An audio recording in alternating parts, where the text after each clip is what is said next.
මම මේ දවස් ගානක ඉඳන් උඹෙන් අහන්න කියලා උන්නේ.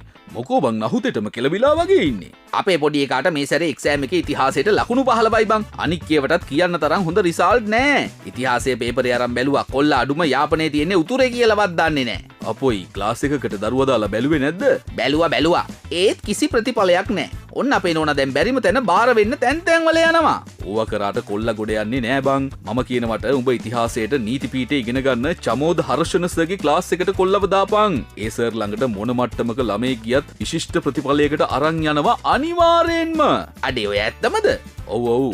ඒ සර් ඔන්න පොසොන් මාසේ ඉඳලා ඇසළ මාසේ වෙනකන්ම සම්පූර්ණයෙන් නොමිලේ පේපර් ක්ලාස් එකක් කරනවා. මේකට ළමයව දැම්මනම් හරි.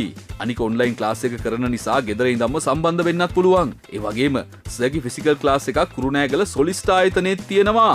අපේ කොල්ල 7 වසරේනේ. මේකට යන්න පුළුවන්ද? ඔව් 6 ශ්‍රේණියේ ඉඳලා 11 ශ්‍රේණිය වෙනකම්ම සර් තියරි වගේම පේපර් ක්ලාසස් කරනවා. ඒ නිසා පොසොන් ඉඳලා ඇසළ වෙනකන් නොමිලේ කරන ඔන්ලයින් පේපර් ක්ලාස් එකට දරුවව යවමු. වැඩි විස්තරයක් දැනගන්න තියෙනවා නම් පහළ WhatsApp බටන් එක ක්ලික් කරා නම්